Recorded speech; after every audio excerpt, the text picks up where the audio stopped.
Sir आज हम trauma को डिस्कस करेंगे। तो अगर ट्रॉमा को हम बहुत सिंपल फॉर्म में समझें तो वो हमारा इमोशनल रिस्पॉन्स है किसी भी इवेंट को लेकर के जो हमें लगा कि वो डेंजरस था हमारे लिए या किसी तरीके से ओवरवेलमिंग था। उन रिस्पॉन्सेस को हम ट्रॉमा कहते हैं। APA जो कि अमेरिकन साइकोलॉजिकल एसोसिएशन है, वो साइकोलॉजिकल टर्म्स में ट्रॉमा को इसी तरीके से डिफाइन करती है as your emotional response towards an event.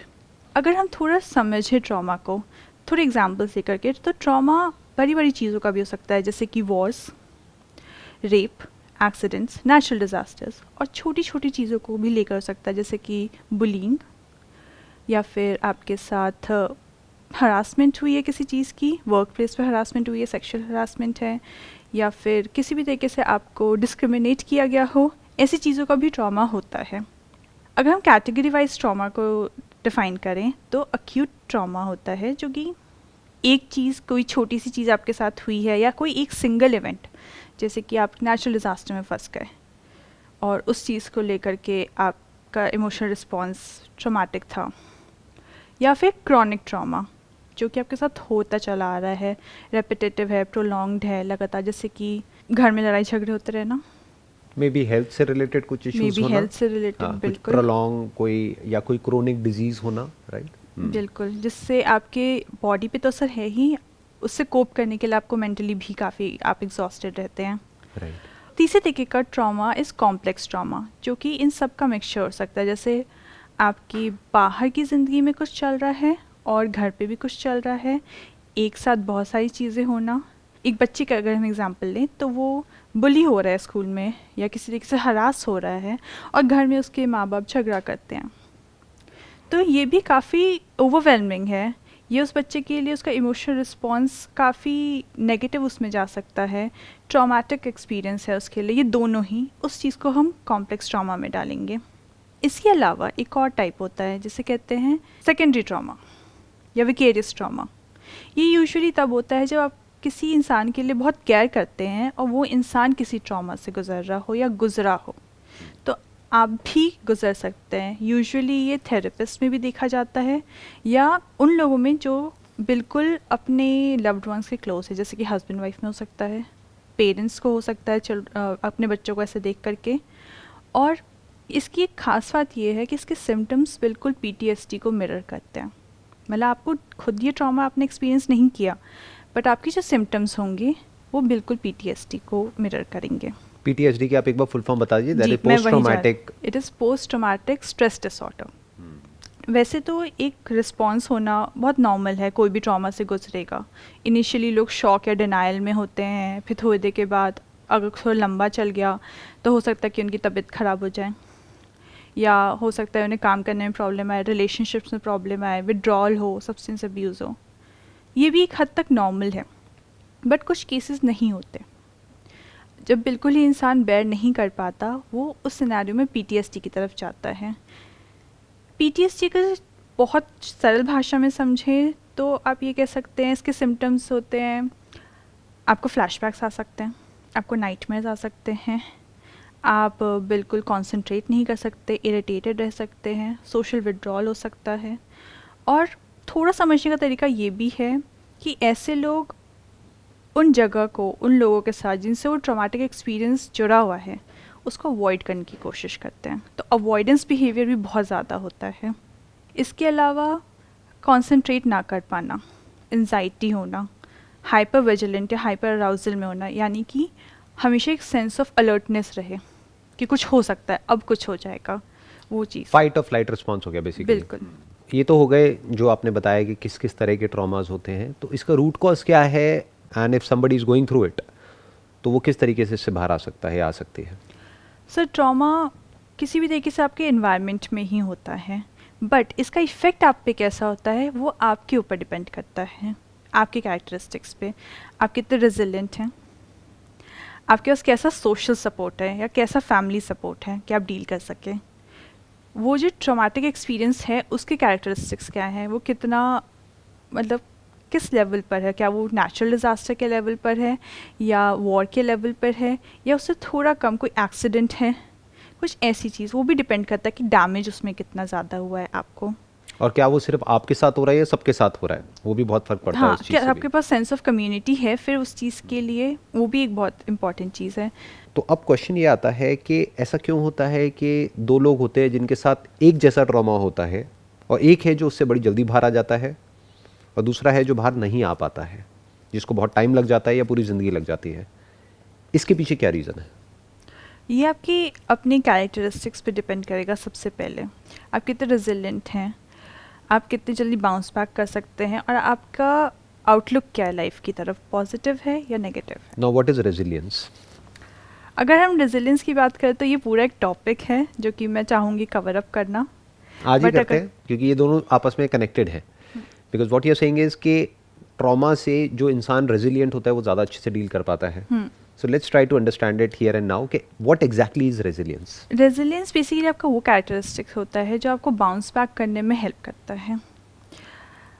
इसके लिए अगर हम छोटी सी चीज़ माने, फेलियर, कितने भी फेलियर्स हों आपकी लाइफ में, अगर आपका आउटलुक थोड़ा भी पॉजिटिव होपफुल है तो आप वापस कोशिश करोगे अपने आप को उस लेवल पे पहुंचाने की, या जहां पहुंचना चाहते हो अब नहीं पहुंच पा रहे।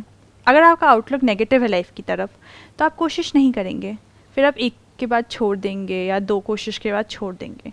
तो बेसिकली रेजिलियंस को जब डिफाइन किया जाता है तो उसे बाउंस बैक एबिलिटी कहा जाता है। अब यहाँ पे एक बहुत बड़ी चीज़ समझने वाली है, वो ये है कि दो तरह के ट्रॉमास हैं। एक वो हैं जो कि सिंपल है, दूसरे हैं जो कॉम्प्लेक्स है। सिंपल हो गया कि जैसे फॉर एग्जांपल कोई इवेंट से रिलेटेड है और वो इवेंट सबके साथ में हुआ है, मान लो कोई नेचुरल डिजास्टर है, तो एक इंसान फिर भी अपने आप को बोल सकता है कि मैं अकेला नहीं हूँ, सबके साथ में हुआ। मानो अर्थक्वेक आया, बाढ़ आई, कुछ भी हुआ, तो वो कहेगा कि जो हुआ सबके साथ में हुआ, मेरे हाथ में कुछ भी नहीं था। बट जो कॉम्प्लेक्स ट्रॉमा है वो क्या है कि बहुत सारी चीज़ें आपस में कनेक्ट हो रही हैं। एक तरफ से जो आपने एग्जांपल दिया कि स्कूल में या कॉलेज में बुलिंग चल रही है, एक तरफ से घर में भी एटमॉस्फेयर खराब है, तीसरी तरफ से मान ले तो उसकी हेल्थ भी खराब है। जो कि हो तो भी जाएगी नेचुरली। जैसा होता है, जो भी साइकोलॉजिकली प्रॉब्लम्स होंगी उसका असर हेल्थ पे आना ही है, आज नहीं तो कल। तो अब जब ये तीनों चीज़ें जुड़ गई है तो हम ये कह सकते हैं कि that person is falling in a bottomless pit. वो चाह करके भी वहाँ से बाउंस बैक कर ही नहीं सकता है। एक है हम बोल रहे हैं बाउंस बैक, क्योंकि बाउंस बैक कहाँ से कर सकते हैं? कोई मानो बिजनेस है, उसमें फेलियर हो गया है, कोई ब्रेकअप हो गया है, वहाँ से you can always bounce back. But there are situations where you can't bounce back, जहाँ पे आप नीचे गिरते ही चले जा रहे हो। और उस सिचुएशन से भी कुछ लोग हैं जो बाहर आ जाते हैं, कुछ है जो नहीं आ पाते हैं। यही बात मैं बोलने वाली थी सर, कि कुछ लोग फिर भी बाहर आते हैं। आपका जो भी इन्वायरमेंट हो रहा है वो एक्सटर्नल फैक्टर है। बाउंस बैक का मतलब ये नहीं है कि आपने अपनी सारी चीज़ें ठीक कर ली। बाउंस बैक का मतलब है कि आपने यहाँ पे अपनी मानसिक जो शांति है उसको अपने रीगेन कर लिया, क्योंकि यहाँ पे सब ठीक है तो फिर आसपास भी सब ठीक होता है। आप कितने भी प्रॉब्लम में हो, अगर आप शांत हैं तो किसी चीज़ का सोल्यूशन निकल जाता है, अगर आप शांत नहीं हैं तो नहीं निकलता। ये पॉसिबिलिटीज़ हैं और कोई एक्यूरेट इसमें चीज़ नहीं है, बिकॉज ये अपना तरीका है कोप करने का। बट लोग इसमें क्या कर सकते हैं, सबसे पहले एक सेंस ऑफ सपोर्ट ढूंढें। अगर आपको फैमिली से नहीं मिल रहा तो आप फ्रेंड्स में ढूंढें, आप ऐसे फ्रेंड्स बनाएं। अगर आपको फ्रेंड्स में नहीं मिल रहा, आपको किसी और में लगता है, आप उसमें ढूंढें। आप एक सेंस ऑफ सपोर्ट, एक सेंस ऑफ कम्युनिटी ढूंढें, because as a social being वो होना काफ़ी इंपॉर्टेंट है। अगर आपको लगता है कि कोई आपके लिए है तो अपने में फीलिंग काफ़ी है। दूसरी चीज़, बहुत लोग अपनी फीलिंग्स को फेस ही नहीं करना चाहते, वो घबराते हैं, वो अवॉइड करते हैं उस चीज़ को। बहुत लोग होता है कि इस जगह कोई चीज़ हुई थी, हम वहाँ वापस नहीं जाएंगे, उसको फेस ही नहीं करना चाहते। सबसे पहले जब थोड़ा आप शांत हो जाएं, आप अपनी फीलिंग्स को एटलीस्ट फेस करना शुरू करें कि मेरे साथ क्या हुआ, क्यों हुआ, उसका क्या रिएक्शन होना चाहिए था और मेरा क्या रिएक्शन था, क्या वो सही था या क्या मैं अपने लिए स्टैंड ले सकता हूँ। इस तरीके से भी अपने आप को एक बार देखना चाहिए। और उसके बाद सेल्फ केयर। अगर आप अपने ऊपर ध्यान नहीं देंगे, अगर आप अपनी मेंटल, अपनी फिजिकल हेल्थ का ध्यान नहीं देंगे, तो आसपास की चीज़ों से डील करना और मुश्किल होता चला जाता है। अगर आपकी तबीयत ख़राब है तो छोटी सी भी चीज़ होगी तो आपको रोना आ सकता है, आपको बुरा लग सकता है। बट वहीं अगर आप फिज़िकली अपने आप को स्ट्रॉन्ग फील कर रहे हैं तो इतनी जल्दी इंसान मायूस नहीं होता। वही चीज़ आपकी मेंटल उसके लिए भी है। So what is the exact definition of resilience that you are talking about? कि रेजिलियंस को हम कैसे डिफाइन करें या रेजिलियंस को कैसे डेवलप करे कोई इंसान? क्योंकि रेजिलियंस बहुत ज़रूरी है, क्योंकि ट्रॉमाज हम चाहे चाहें या ना चाहें, कोई भी ऐसा इंसान नहीं होगा इस दुनिया में जिसकी लाइफ में कभी कोई ट्रॉमा आया ही नहीं है या कभी कोई बड़ी प्रॉब्लम नहीं आई है। बहुत बार ऐसा होता है कि लाइफ में हम चारों तरफ से फंस जाते हैं बुरी तरीके से, we feel trapped, we feel entangled, हमें नहीं पता होता कि यहाँ से बाहर कैसे निकले। तो उस वक्त जो रेजिलियंट होता है वो बाहर निकल सकता है, और जो रेजिलियंट नहीं है there is a strong possibility कि वो वहाँ से बाहर निकल ही नहीं पाएगा। इसी वजह से कुछ लोग होते हैं जो सुसाइड तक कमिट कर लेते हैं। वो क्या रीज़न है? वो यही रीज़न है कि ये जो रेजिलियंस है इसको हम कभी नहीं समझते हैं कि, या इसको कभी क्वेश्चन नहीं करते हैं कि एग्जैक्टली व्हाट इज़ रेजिलियंस, कि वो क्या है और वो कैसे डेवलप होती है। सो रेजिलियंस, जैसे मैंने कहा, बाउंस बैक एबिलिटी होती है कि आप वापस अपने नेचुरल स्टेट ऑफ उसमें आ जाए मैक्सिमम। मतलब बिल्कुल ही सब कुछ नॉर्मल हो या ऐसा ज़रूरी नहीं है, बट आप काफ़ी हद तक एक नॉर्मल लाइफ जीने के उस पर आ जाए, उसको रेजिलियंस कहते हैं। इसको डेवलप करने के लिए काफ़ी तरीके हैं, बट उसमें से अभी जो मेरे दिमाग में सबसे ज़्यादा आ रहा है वो ये है कि आप अपने पॉजिटिव कैरेक्टरिस्टिक्स पे ज़्यादा फोकस करें। And what is positive and what is negative? Positive are those which help you adapt to the environment. आप अपने एनवायरनमेंट के साथ अडेप्ट कर सकते हैं। जैसे अगर आपको सेंस ऑफ फियर है किसी वर्क प्लेस पे या कुछ ऐसा आपके साथ हुआ था पास्ट में, बट आपको पता है कि आपके स्ट्रॉन्ग कैरेक्टरिस्टिक्स में कम्युनिकेशन स्किल्स है, आप वार्म पर्सन है या कुछ इस तरीके से चीज़ें हैं, तो आप जब नई जगह जाते हैं वही काम करने, तो रादर देन फियरिंग कि पिछली बार क्या हुआ था, मेरे बॉस ने मेरे साथ ऐसा किया था, आप ये सोच के चल सकते हैं कि ये एबिलिटीज़ है मेरे पास, मैं इससे बेस्ट कैसे अब निकालूँ सिचुएशन को। I understand what you are saying, but अगर मेरे पर्सपेक्टिव से आप देखेंगे रेजिलियंस क्या है और उसको कैसे डेवलप करना है, तो that is not the bounce back ability. Because क्या है कि एक इंसान मानो एक गड्ढे में गिर गया है, अब वो गड्ढा बहुत गहरा है, अगर तो गहरा नहीं है तब तो बाउंस बैक काम आ जाएगा वहाँ पे, क्योंकि वो कूदेगा, कोशिश करता रहेगा करता रहेगा करता रहेगा और बाहर आ जाएगा, या चीखेगा, चिल्लाएगा, हेल्प मांगेगा, किसी से सपोर्ट मांगेगा, कोई हो सकता है रस्सी फेंकेगा जो इंसान निकल रहा होगा और वो बाहर आ जाएगा। तो वहाँ तो वो काम करेगा बाउंस बैक एबिलिटी, अगर वो गड्ढा ज़्यादा गहरा नहीं है तो, यानी कि वो प्रॉब्लम अगर कॉम्प्लेक्स नहीं है तो। But if the problem is extremely complex, तब वहाँ पर वो एबिलिटी इतना काम नहीं आएगी, क्योंकि वो एक पैटर्न में घूमेगा, वो कोशिश करेगा उससे बाहर निकलने की, और जब वो बाहर नहीं निकल पाएगा तो फिर एक ऐसा पॉइंट आ जाएगा जहाँ पे वो कोशिश करना ही बंद कर देगा, and that's going to be a very dangerous situation to be in.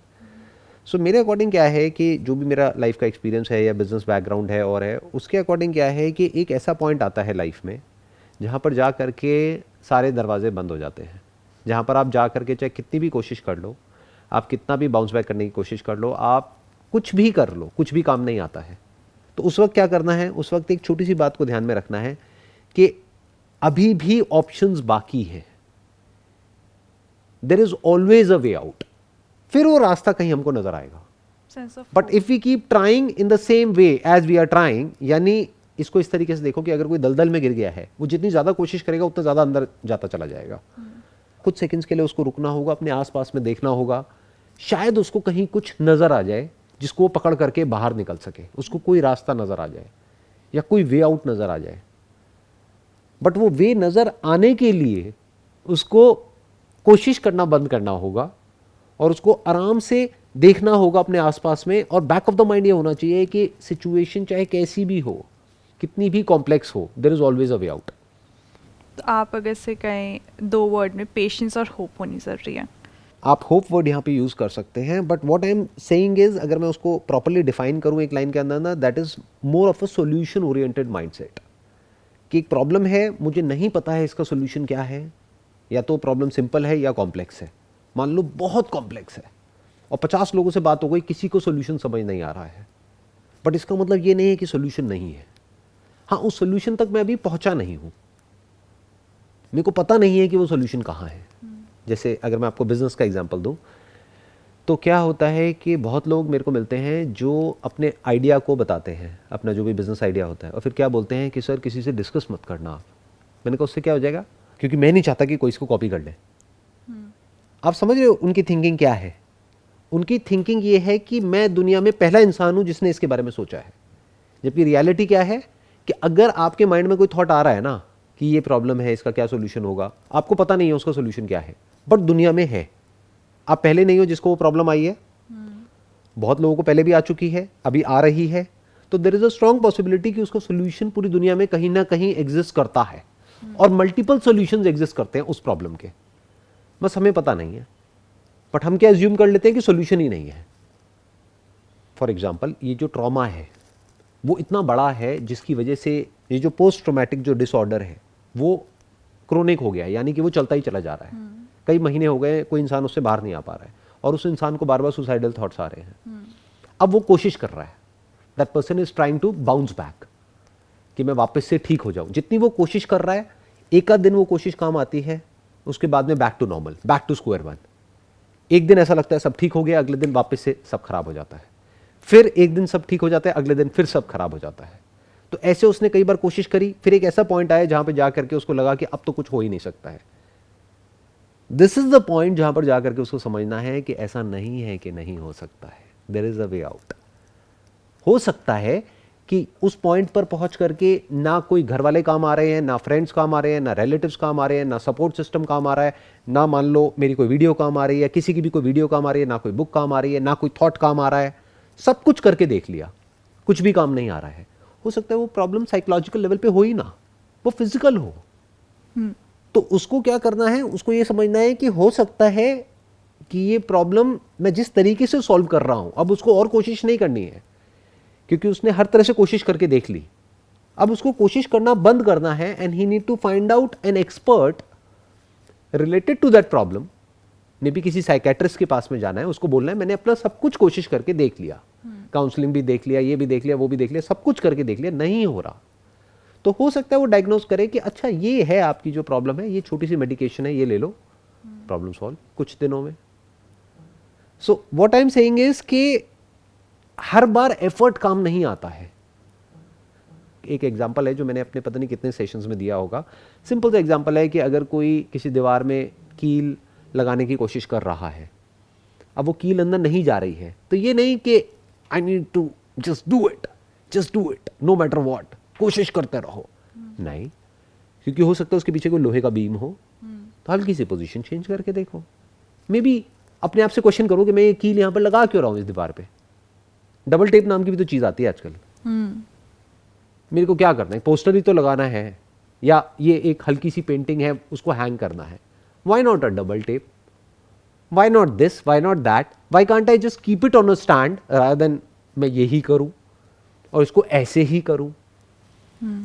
Resilience मेरे अकॉर्डिंग अगर आप समझोगे ना, जो डेफिनेशन है, मेरी जो डेफिनेशन है वो क्या है, पहले मेरे को भी यही लगता था कि रेजिलियंस मतलब क्या, कोशिश करो, एफर्ट करो, ये करो, वो करो। सर रेजिलियंस मतलब कोशिश कर नहीं है, बट वो मोस्टली देखा गया है कि रेजिलियंस एक इनहेरिटेड क्वालिटी भी है, एक कैरेक्टरिस्टिक्स होती है, वो डेवलप हो सकती है, बट काफ़ी लोगों में वो इनहेरिटेड होती है। बहुत लोगों को कोई एफर्ट नहीं करनी पड़ती है, बट उनसे हो जाता है, they come out of it. But ऐसा क्यों होता है और कुछ लोग नहीं आ पाते, ऐसा क्यों होता है, उसके पीछे क्या रीज़न है? This is an inherited quality, this is, but it can also be like other skills and everything. This can be compiled in a skill form and actually you can work on it. But इसका ये नहीं कि आप ज़बरदस्ती वापस निकालो, आप कोशिश कर सकते हैं अपनी तरफ से। अब जब कोई इंसान डिप्रेशन में चला गया है, वो इंसान ना तो सोल्यूशन पे फोकस कर सकता है ना दूसरी तरफ, तो उसके लिए बेटर है कि वो एक सेंस ऑफ सपोर्ट पहले बनाए, कि आपको अकेले ही कोशिश नहीं करनी है, आपके पास लोग भी हैं कि आपको वो सपोर्ट दें, भले वो कोई भी हो, आपका कज़न हो, आपके फ्रेंड्स हो, आपके पेरेंट्स हो। बट यहाँ पे एक बहुत बड़ी प्रॉब्लम है, बहुत बार क्या होता है, डिप्रेशन उन्हीं की वजह से होता है क्योंकि जो लोग दूर होते हैं उनकी वजह से प्रॉब्लम नहीं होती ना हमको। आप यहाँ पर बैठे हो और कहीं दूसरी कंट्री में कहीं कुछ हो रहा है, उसकी वजह से कोई ट्रॉमा थोड़ी ना होता है, कहीं भी कुछ भी होता रहे क्या फ़र्क पड़ता है। बट मेरे साथ में ये हो गया, मेरे साथ में भी किसने किया, अगर मानो रोड पे आप जा रहे हो, कोई कुछ करके चला गया, तब भी इतना बड़ा ट्रॉमा नहीं होता है। बट मेरे अपने ये, इन पे तो मैंने पूरा ट्रस्ट किया और इन्होंने ही मेरे साथ में ऐसे कर दिया, मेरी बेस्ट फ्रेंड, मेरी बहन, वो ऐसा कैसे कर सकते हैं। So what I am saying is, I am just questioning the very definition of resilience जो लोगों के माइंड में है। वो ये समझते हैं रेजिलियंस का मतलब कि आपको स्ट्रांग रहना है चाहे कुछ भी हो रहा है। मैं कह रहा हूं that is not the right approach. जैसे एक पेड़ है, मानो आंधी तूफान आ रहा है, वो बहुत ज़्यादा रेजिलियंट है इन द सेंस कि बहुत ज़्यादा स्ट्रांग है, बहुत ज़्यादा स्टिफ है, तो क्या होगा, वो पेड़ टूट जाएगा। बट अगर वो फ्लेक्सिबल है तो आंधी आई, वो बेंड हो गया तो बच गया, फिर वापस से नॉर्मल हो गया। So all I am saying is resilience का मतलब क्या? To be flexible in terms of understanding that there are always multiple solutions to any given problem. ये बहुत important है. I am managing so many things कि कई बार ऐसी situations आ जाती हैं जहाँ पर जा कर के सब स्टक हो जाते हैं, वहाँ पे कुछ भी काम नहीं आता है. तो वहाँ पर क्या काम आता है? बैक ऑफ द माइंड ये होता है, नहीं नहीं सोल्यूशन तो है, अभी मिला नहीं है.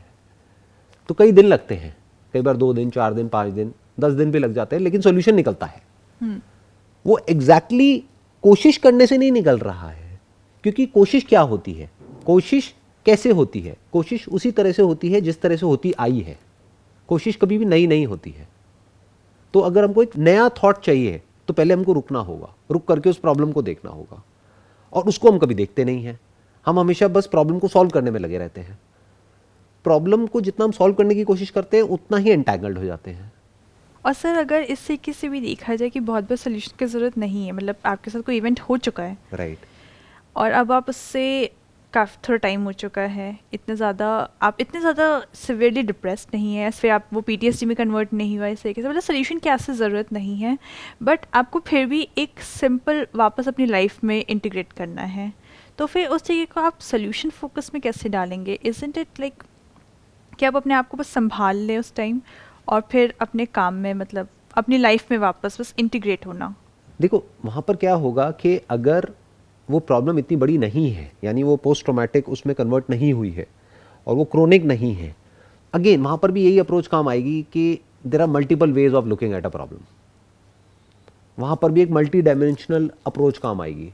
लाइफ को लेकर के जब हम बहुत ही एक नैरो अप्रोच से लाइफ को देखते हैं ना, तो फिर क्या होता है, हम जा करके एंटैंगल्ड हो जाते हैं. बहुत लोगों को मैंने देखा है, छोटी छोटी प्रॉब्लम्स होती हैं, बहुत ही छोटी, उसको इतना बड़ा बना करके बताते हैं सामने वाले को, सिंपैथी गेन करने के लिए या अटेंशन सीख करने के लिए, या बस ये दिखाने के लिए कि देखो मेरी लाइफ में कितनी बड़ी प्रॉब्लम है और देखो मैंने कैसे इन सारी प्रॉब्लम से डील कर रहा हूँ या कर रही हूँ. क्यों? क्योंकि उनको उसमें अच्छा लगता है. But all I am saying is that is not resilience. Resilience means कि बैक ऑफ द माइंड आपको पता है कि जो भी प्रॉब्लम्स हैं, जैसी भी प्रॉब्लम्स हैं, जिसकी भी लाइफ में है, जो भी है, हर एक की सॉल्यूशंस हैं. सबको भी छोड़ो, अपनी लाइफ में जो भी प्रॉब्लम्स हैं, जिस भी लेवल की है, हर चीज़ का सॉल्यूशन है. लेकिन अगर अभी भी वो प्रॉब्लम है हमारी लाइफ में, तो दैट मीन्स कि I don't actually understand the problem, I don't actually understand the root cause of the problem. मैं अभी वहाँ तक नहीं पहुँच पा रहा हूँ. ये एक बड़ी अलग अप्रोच है. यहाँ पे एफर्ट काम नहीं आता है.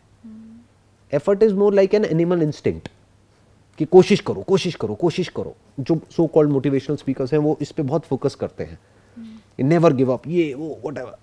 मेरी अप्रोच हमेशा अलग रहती है, क्योंकि I always look at a problem in a way कि I don't know what that problem is, and out of that understanding कि मुझे नहीं पता ये प्रॉब्लम क्या है, तो प्रॉब्लम मुझे समझ आने लग जाती है.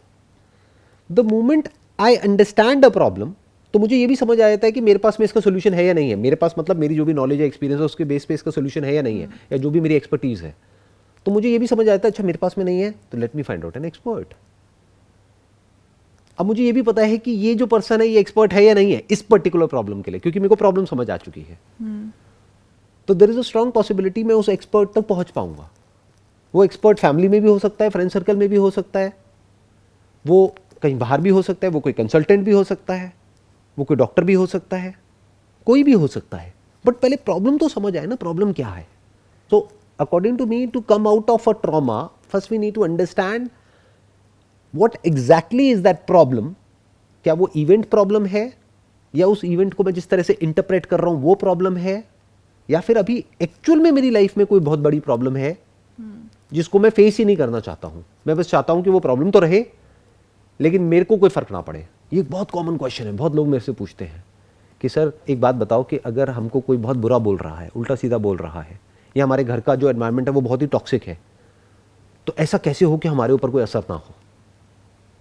अब मैं क्या जवाब दूं? जो उसका एक्चुअल जवाब है वो ये है कि जितनी जल्दी हो सके उस घर से बाहर निकलो. अब वो कहेगा कि नहीं मैं फाइनेंशियली इंडिपेंडेंट नहीं हूं, मैं कैसे बाहर निकलूं? तो मैं कहूंगा अब ये है सॉल्यूशन, फाइनेंशियली इंडिपेंडेंट हो जाओ फटाफट से, यहां लगाओ अपनी एनर्जी. ये मत पूछो कि उस टॉक्सिक एनवायरनमेंट में रह करके मुझे बुरा कैसे ना लगे. क्योंकि अगर आपको बुरा लगना बंद हो गया तो आप एक डिसेंसिटाइज हो गए हो। बिल्कुल ऐसा है कि you are sitting in a toilet जहाँ पर चारों तरफ से बदबू आ रही है, वो भी पब्लिक टॉयलेट है जहाँ पर गंद मचा पड़ा है, and you are asking me a question कि सर ऐसा कैसे हो कि मेरे को बदबू ना आए और यहाँ पर मज़ा आए, खुशबू आए। मेरा जवाब यही होगा कि ये पॉसिबल नहीं है। बट वो इंसान क्या करेगा, वो कहेगा अच्छा यहाँ से बाहर निकलने में तो बहुत एफर्ट करना पड़ेगा और बाहर पता नहीं मुझे कोई ढंग की जगह मिलेगी भी या नहीं मिलेगी, तो जो भी है जैसा भी है वहीं पे कॉम्प्रोमाइज़ कर लेता हूँ। ऑफिस का एटमॉस्फेयर ख़राब है, कोई बात नहीं, कॉम्प्रोमाइज़ कर लेता हूँ। घर का एटमॉस्फेयर ख़राब है, कॉम्प्रोमाइज़ कर लेता हूँ। रिलेशनशिप ख़राब है, कॉम्प्रोमाइज़ कर लेता हूँ। ये कॉम्प्रोमाइज़ इतना कूट कूट करके भरा हुआ है ना हमारे सबके दिमाग में, बचपन से हमने इतना सुना है। इंडियंस में कॉम्प्रोमाइज़ कर लो, स्पेशली एशियन कल्चर में बहुत एशियन कल्चर में बहुत ज़्यादा है ये। और दूसरी तरफ से एक वेस्टर्न कल्चर है जो बिल्कुल ही अपोजिट है, उन्हें पता ही नहीं है कॉम्प्रोमाइज़ होता क्या है। मैं क्या कह रहा हूँ, बीच का रास्ता पकड़ो। Don't compromise with a problem, any problem don't compromise with it. ये एटीट्यूड ही गलत है। उसकी वजह से क्या होगा, एक चलता है काइंड ऑफ एटीट्यूड आ जाएगा। जैसे यहाँ पे टिपिकली नहीं है कि यहाँ पे ये है लेकिन क्या हो गया, चलता है, क्या फ़र्क पड़ता है, सब चलता है। जिनको काम करना है वो नहीं कर रहे हैं लेकिन क्या फ़र्क पड़ता है, चलता है। तो ऐसे तो फिर चलने लायक ही काम हो जाएगा ना। तो मैं क्या कह रहा हूँ, बी प्रोएक्टिव। जैसी प्रॉब्लम नज़र आए सोल्यूशन निकालो, बी सोल्यूशन ओरिएंटेड। इसी वजह से मैंने बोला था कि पहले इंसान को वो फीलिंग्स, वो चीज़ें फेस करनी पड़ेंगी, वो प्रॉब्लम मतलब बैठ के सोचना पड़ेगा। एग्जैक्टली या किसी से डिस्कस करना पड़ेगा, बेटर स्टिल। हाँ, आप मे डिस्कस बी कर सकते उसको हैं। उस वक्त किसी की हेल्प की या सपोर्ट की इतनी ज़रूरत नहीं है। क्योंकि क्या होता है, हम जब किसी से डिस्कस कर रहे होते हैं ना, हम एक्चुअल में उसको नहीं सुन रहे होते। हाँ, हम डिस्कस करके अपने ही अंदर से कुछ निकालने की कोशिश कर रहे होते हैं। तो इसलिए कई बार एक कंसल्टेंट की या किसी थेरेपिस्ट की या किसी फ्रेंड की या काउंसलर की या किसी रिलेटिव की ज़रूरत होती है। तो ऐसे किसी पर्सन को ढूंढो। कई बार क्या होता है, you need to just bounce off ideas with somebody. It's like hitting a ball on the wall, कि आप उस पर हिट कर रहे हो, वापस आ रही है, आप कैच कर रहे हो, बट आपकी कैचिंग स्किल्स बेटर हो रही है। तो ऐसे ही आपको क्या करना है, कोई ऐसा पर्सन चाहिए, वो नहीं जो आपको बताए कि क्या करो या क्या ना करो। ये भी एक बहुत डीपर लेवल पे आप देखेंगे, आप समझ जाएंगे मैं क्या कह रहा हूँ, कि बहुत लोग क्या करते हैं, वो अथॉरिटेटिव पोजीशन में आ जाएंगे। आप उनके पास जाओगे ना कि मेरी ये प्रॉब्लम है, अब बताओ मैं क्या करूँ। The moment you do that, सामने वाला एक अथॉरिटेटिव पोजीशन में आएगा, वो कहेगा अच्छा तू ये कर। अब अगर आप करोगे तो मरे, नहीं करोगे तो मरे। नहीं करोगे तो वो आपको सुनाएगा, वो कहेगा मैंने तुझे कहा था देख वो करना है, तूने नहीं किया ना। अब वो आपको गिल्टी फील करवाएगा। तो यू नीड अ पर्सन जिससे आप पहले ही क्लियर करो कि मैं तुम्हारे पास मदद मांगने के लिए नहीं आ रहा हूं, मैं तुम्हारे पास कुछ डिस्कस करने के लिए आ रहा हूं। Like a counselor does. Like a counselor does, कि मेरी लाइफ में एक प्रॉब्लम है, I want to just discuss it out. मुझे उसका सोल्यूशन नहीं चाहिए, please don't give me a solution. एक बार डिस्कस करते हैं, लेट्स सी कि वो प्रॉब्लम है क्या, आपका पर्सपेक्टिव क्या है उस प्रॉब्लम को लेकर के। Don't tell me what to do and what not to do. पहले ही उसको सामने वाले को क्लियर कर दो। अगर कोई ऐसा पर्सन है जो ज़बरदस्ती आपसे कुछ करवाना चाहता है, आपको बताना चाहता है, या वो ऐसी पोजीशन में है कि वो आपको डोमिनेट करेगा, तो ऐसे पर्सन के पास मत जाओ, वो और फंसा देगा आपको। वो आपको सीधा कहेगा अच्छा तेरी ये प्रॉब्लम है, तू वहाँ चला जाए, ये आदमी है वो झाड़ फूक करेगा, डॉक्टर का यहाँ पे कोई काम नहीं है, ये तेरे को झाड़ा लगवाना है। वो नहीं होता है वो जो मंत्र वंत्र पढ़ते हैं और ये वो वटेवर, वो कहेंगे भूत प्रेत का चक्कर है। अब अगर आपने वो किया तो फंसे, नहीं किया तो फंसे। So all I'm saying is, first understand what the problem is. Maybe the problem is confusion. You don't have clarity about a particular situation, which is very normal. तो लिख करके क्लियर करो या तो अपने माइंड को, that is part of resilience. या फिर किसी से डिस्कस करो प्रॉब्लम क्या है। जैसे अभी हम डिस्कस कर रहे हैं, we are discussing about a problem. What is that problem? Trauma. उससे क्या निकल करके आया, resilience. तो अब हम डिस्कस कर रहे हैं what is resilience. क्या रेजिलियंस सिर्फ ये है कि एफर्ट करना, या फिर रेजिलियंस ये है कि एफर्टलेस हो जाना। Because the moment you understand कि सोल्यूशन है, तो इसका मतलब क्या है, सिर्फ सोल्यूशन नहीं है, सोल्यूशंस है। आसान से आसान भी है, मुश्किल से मुश्किल भी है। तो अगर आसान से आसान है तो आसान से आसान ही निकालेंगे ना, मुश्किल क्यों करना है।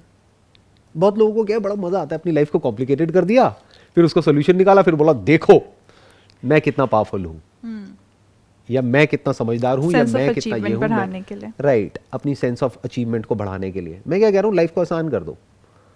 वो कैसे होगी, दिमाग में हमेशा ये रखो, कोई भी प्रॉब्लम हो, कितनी भी बड़ी प्रॉब्लम हो, बहुत सॉल्यूशंस हैं, उसमें से मुझे सिर्फ सबसे आसान सॉल्यूशन तक पहुंचना है।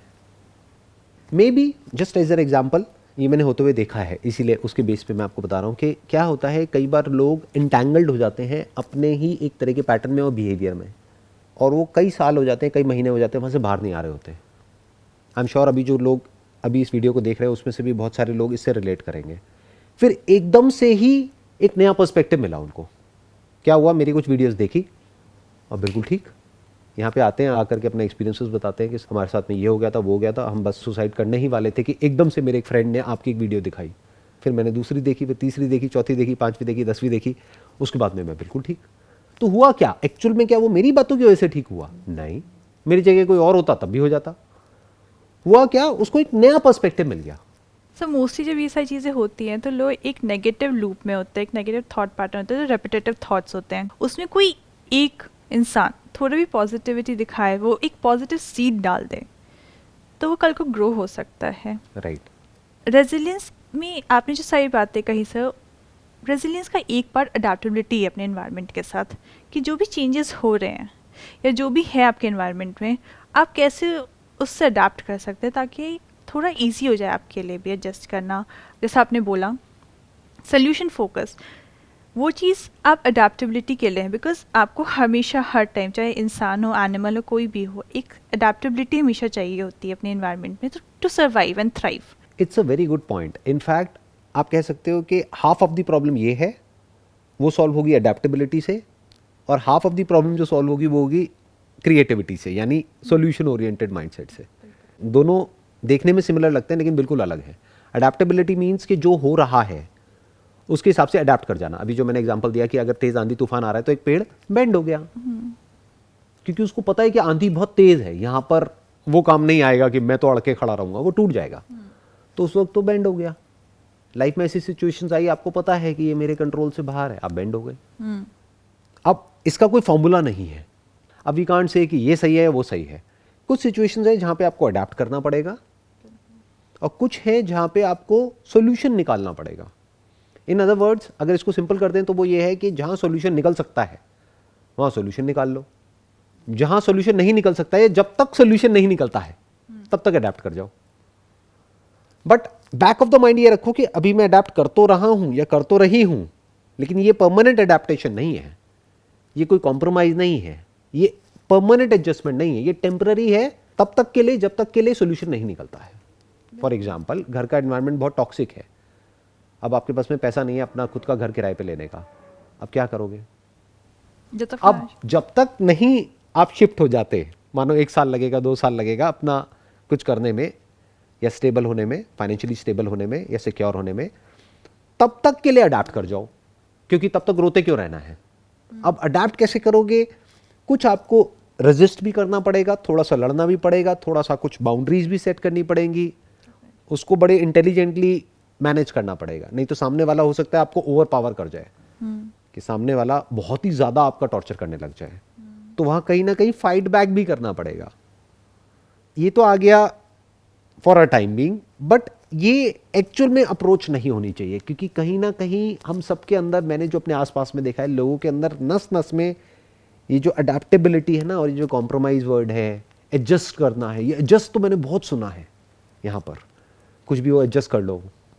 ये एडजस्टमेंट इतना ज़्यादा क्यों है हम सबके अंदर? एक लेवल तक तो ये अच्छा है, नो डाउट, क्योंकि जैसे ही कोई नई सिचुएशन होती है तो कुछ टाइम तक एडजस्टमेंट करना होता है, बट ये एडजस्टमेंट परमानेंट क्यों हो जाता है? क्या वो अच्छा है या बुरा है एक इंसान के लिए? तभी तो वो ट्रॉमा क्रोनिक हो गया, तभी तो वो परमानेंट हो गया, क्योंकि आप एडजस्ट करने का ढोंग कर रहे हो लेकिन एक्चुअल में आप एडजस्ट नहीं कर पा रहे हो। फॉर एग्जाम्पल, कोई है आपके घर में जो चीख चिल्ला करके आपसे बात कर रहा है, अब आप एडजस्ट कैसे कर सकते हो? यू कांट एडजस्ट ना, you have to resist, you have to take a stand कि ऐसे बात नहीं करना है तो नहीं करना है, ये नहीं चलेगा। अगर आप ऐसे नहीं करोगे वो और आगे बढ़ता चला जाएगा। अब वो क्या करेगा, उसका तो नेचर है, जब उसको समझ आ जाएगा कि आपकी तरफ से रेजिस्टेंस आ रहा है, तो अब वो आपके साथ में ऐसा नहीं करेगा, औरों के साथ में करेगा, बट आपकी प्रॉब्लम तो सॉल्व हो गई ना।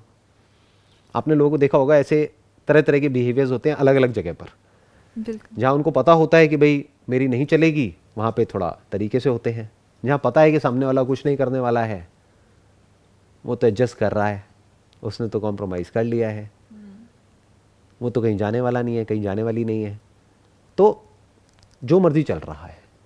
तो all I am saying is in दोनों के बीच में कहीं पे एक बैलेंस बनाना होता है, and that is part of intelligence. इसके लिए कोई भी आपको बता नहीं सकता है कि आप क्या करो सिचुएशन में, क्योंकि आपकी सिचुएशन सिर्फ आप ही समझते हो, कोई नहीं बता सकता है। और जो बता रहा है वो एक हाफ कुक्ड नॉलेज के बेस पे आपको कुछ बोल रहा है, कोई एडवाइस दे रहा है। आपको खुद ही समझना पड़ेगा कि अभी एग्जैक्टली मेरी लाइफ में क्या हो रहा है और उसके अकॉर्डिंग क्या सोल्यूशन निकालना है। What's your take on this? अभी तक जो भी कुछ मैंने कहा उसके बारे में। Sir intelligence plus emotional intelligence की भी बहुत ज़रूरत होती है इस चीज़ में। आप अपनी फीलिंग्स, अपने सामने वाले की इमोशंस, अपने इमोशंस को भी समझना इन सब में बहुत इंपॉर्टेंट हो जाता है। I think that is absolutely right, क्योंकि जिस चीज़ के साथ आप गुजर रहे हैं वो सिर्फ पर्टिकुलर सिचुएशन है, वो सिर्फ आपके साथ है। अगर वो किसी से पहले हुई भी थी तो अभी फ़िलहाल आपके साथ है, तो you are the best person जो समझ सकता है कि वो कैसे डील करना है। और अगर ऐसा लगता है कि आप नहीं कर पा रहे, आपने आसपास के भी लोगों से हेल्प ले करके, डिस्कस करके, सपोर्ट ले करके नहीं कर पा रहे हैं आप, जो सबसे लास्ट रिजॉर्ट होता है, उसमें भी इंसान को सबसे पहले अपनी पीस को बनाए रखने की कोशिश करनी ज़रूर चाहिए। बिकॉज ऐसे सिचुएशन में वो कोशिश ही ज़्यादातर रह जाती है, कंसिडरिंग आपको, अगर आप बिल्कुल ही, जैसे घर वाला एग्जांपल है, घर में बिल्कुल ही शांति भंग चल रही है, झगड़े चल रहे हैं, आप अपने लिए आपने बोल दिया, मान लीजिए आपने मना कर दिया कि आप मेरे से बात नहीं कर सकते, बट वो इंसान दूसरे के साथ झगड़ा कर रहा है और उसमें आप कुछ कर भी नहीं सकते क्योंकि वो दूसरे के साथ कर रहा है। तो वैसी सिचुएशन में आप फिर अपने ऊपर सारा फोकस ले आते हैं कि मैं इस सिचुएशन से बाहर कैसे निकलूँ, मैं अपने आप को कैसे ग्रो करूँ, और मैं अपने आप को पॉजिटिव आउटलुक कैसे दूँ लाइफ में, या पॉजिटिविटी की तरफ कैसे जाऊँ, जो भी तरीका हो, जो भी सोल्यूशन हो उनके अकॉर्डिंग। इसके अलावा जब हम थोड़ी थेरेपी साइड पे जाते हैं तो एक चीज़ जो नॉर्मल लाइफ में भी इंक्लूड हो सकती है, विच इज़ स्ट्रेस इनोक्यूलेशन। जो इस सारे ट्रॉमा से और इनसे डील करने में, सोल्यूशन निकालने में आपको स्ट्रेस है, उस स्ट्रेस पे भी वर्क करना बहुत इम्पॉर्टेंट है। तो स्ट्रेस इनोक्यूलेशन बेसिकली एक CBT की टेक्निक है जिसमें पूरी बॉडी को रिलैक्स कैसे किया जाए वो सिखाया जाता है, with breathing techniques and everything. और PTSD जैसे कंडीशंस में जो कि एक्सट्रीम होते हैं, उसमें CBT ही काम करता है। अगेन CBT इज मोर, वही उसमें प्रॉब्लम आएगी कि बहुत लोग अफोर्ड नहीं कर सकते, नहीं 90% लोग उसका कुछ खास ऐसा नहीं है, मतलब ऑब्वियसली वो एक प्रोफेशनल हेल्प है, बट उसके तरीके जो अपना सकते हैं थोड़े से लोग, वो ये है कि rather than focusing on the negative thoughts, convert them into positive thoughts, या जो भी आप पॉजिटिव थाट्स बना सकते हैं और उसमें फोकस कीजिए। What I am saying is कि ये जो प्रॉब्लम है इसका सोल्यूशन पॉजिटिविटी नहीं है, इसका सोल्यूशन बाउंस बैक नहीं है, इसका जो सोल्यूशन है वो है इस फैक्ट को देखना, इस रियलिटी को देखना कि लाइफ में एक प्रॉब्लम के मल्टीपल सॉल्यूशंस होते हैं, जिसमें से कोई सॉल्यूशन होता है जो थोड़ा कॉम्प्लिकेटेड होता है या फिजिबल नहीं होता है डिपेंडिंग अपॉन आवर सिचुएशन, और कुछ सॉल्यूशंस होते हैं जो बिल्कुल परफेक्टली मैच हो जाते हैं उस पर्टिकुलर प्रॉब्लम के साथ में, लेकिन हमको पता नहीं है कि वो सॉल्यूशन है या नहीं है। तो अगर बैक ऑफ द माइंड बस इतना सा रहे कि हाँ ऐसा कहीं ना कहीं कोई सॉल्यूशन एग्जिस्ट करता है बट आई डोंट नो, तो there is a strong possibility कि हम वहां तक पहुंच जाएंगे।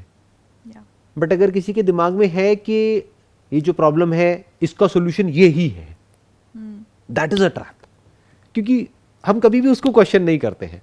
लोग दो एक्सट्रीम में जाते हैं, या तो वो बोलते हैं कि ये जो मेरी प्रॉब्लम है उसका ये सॉल्यूशन है, मुझे पता है, या वो बोलते हैं कि इस प्रॉब्लम का कोई सॉल्यूशन ही नहीं है। दोनों ही तो ट्रैप हैं। बिल्कुल। एक को पॉजिटिव बोलते हैं, एक को नेगेटिव।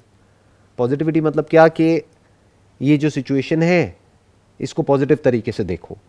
दूसरा हो गया नेगेटिव कि इस प्रॉब्लम का कोई सोल्यूशन ही नहीं है, मेरे साथ में ये हो रहा है, वो हो रहा है, वो हो रहा है, व्हाटएवर, इसका कोई सोल्यूशन नहीं है। मैं क्या कह रहा हूं, पॉजिटिव नेगेटिव दोनों को ही छोड़ दो, रियलिस्टिकली देखो कि वो प्रॉब्लम क्या है और आराम से समझो कि उसका सोल्यूशन क्या है।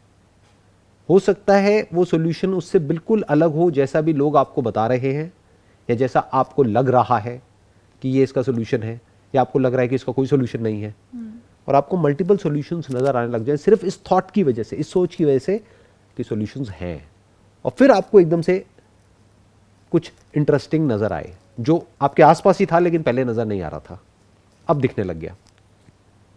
सो what's your take on this कि क्या ये प्रैक्टिकली कर पाना पॉसिबल है एक इंसान के लिए या नहीं है? सो बिल्कुल पॉसिबल है, काफ़ी लोगों ने किया है। आप काफ़ी फेमस है ये चीज़ कि एल्बर्ट आइंस्टाइन का भी ये था कि वो रूम में सोते समय अपने हाथ में बॉल रखते थे। सो किसी प्रॉब्लम को सोचते सोचते ही use to go in the slumber, और जैसे ही वो बॉल गिर गया, मतलब आप पूरे पूरे सोने वाले स्टेट में हो, ही use to wake up. And usually ऐसा होता था कि कुछ ना कुछ उसका सोल्यूशन या पास एक एक स्टेप, सोल्यूशन डजंट मीन कि एक बार में आपके पास सब कुछ आ गया, maybe it's a step, one step closer to the solution, right. तो डेफिनेटली दैट इज़ पॉसिबल। बस बैठ के आपको सोचना होगा एक बार कि क्या चाहिए आपको, कैसे निकालना है, क्या प्रॉब्लम है। पहले तो प्रॉब्लम समझना बहुत इंपॉर्टेंट होगा उसके लिए। राइट, प्रॉब्लम समझना इंपॉर्टेंट होगा, और मे बी प्रॉब्लम से कुछ देर के लिए ध्यान हटाना इंपॉर्टेंट होगा। हाँ, यूजुअली तभी वो आइडियाज आते तभी हैं। वो निकल के आएगा एकदम से कि अच्छा ये भी तो एक सोल्यूशन है। कई बार क्या होता है, हम इतना ज़्यादा कोशिश करते हैं उस प्रॉब्लम का सोल्यूशन निकालने की कि वो निकल ही नहीं पाता है। मान लो एक पत्थर है, उसको आप हटाने की पूरी कोशिश कर रहे हो, पत्थर बहुत भारी है, नहीं हट रहा है, आपने पूरी कोशिश कर ली, वहाँ पे एफर्ट भी काम नहीं आ रहा है, कुछ भी काम नहीं आ रहा है, आपकी कोई टेक्निक काम नहीं आ रही है। बाद में आपने कहा कि इसका कोई तो सोल्यूशन होगा, अच्छा मैं अकेला ही हूँ इस पत्थर को हटाने के लिए। फिर आपने जाकर के गूगल किया, क्योंकि आज की डेट में तो हमारे पास गूगल है, पहले के ज़माने में गूगल नहीं था। तो अब आपने कहा कि अच्छा एक बड़े पत्थर को कैसे हटाते हैं, तो आपको पता लगा अच्छा दो तरीके होते हैं एक पत्थर को हटाने के, एक है लीनियर, एक है लेवरेज। लेवरेज कहाँ से आया? लीवर से। मतलब एक बड़ा सा लीवर लो, पत्थर के नीचे लगाओ, हल्का सा प्रेशर लगाओ, पत्थर हट गया। आसान है ना। और अगर खुद हटा रहे हो या अपने साथ में 10 लोगों को भी मिला लिया, मिलके भी नहीं हटा पाएंगे। और एक लीवर अगर आपको मिल गया तो एक सेकंड में आपने उस पत्थर को हटा दिया। सो all I am saying is कि इस लीवर तक पहुंचे कैसे, ये थॉट होना चाहिए एक आदमी के माइंड में, आदमी औरत व्हाटएवर, कि ये जो प्रॉब्लम है ये बड़ी लग रही है, हो सकता है ये बहुत छोटी हो। जैसे जिसके पास में लीवर है या लीवर की अंडरस्टैंडिंग है, लीवर भी कहीं ना कहीं से मिल जाएगा, उसको समझ है कि अच्छा ऐसा भी होता है, ये भी एक रास्ता है, उसके लिए बहुत आसान है। जिसको उसकी समझ नहीं है तो उसके लिए मान लो 1000 किलो का पत्थर है, उसको हटाना इम्पॉसिबल है, वो हट ही नहीं सकता। So that is what resilience is according to my perspective. I hope हमने इन दोनों टॉपिक्स को आज कवर कर लिया है, that is trauma and resilience. Next topic आपके माइंड में क्या है? तो सर अब हमने जब ट्रॉमा कवर अप कर लिया है, तो इसके बाद हम कवर अप कर सकते हैं फियर। क्योंकि जैसे आपने एक सोल्यूशन फोकस अप्रोच ट्रॉमा के लिए हमने समझी, वैसे ही अब हम फियर के लिए समझ सकते हैं कि वो क्या होता है, उससे कैसे डील करना है। ये सारी चीज़ें हम नेक्स्ट टॉपिक में फिर कवर अप कर सकते हैं। Perfect. See you next week.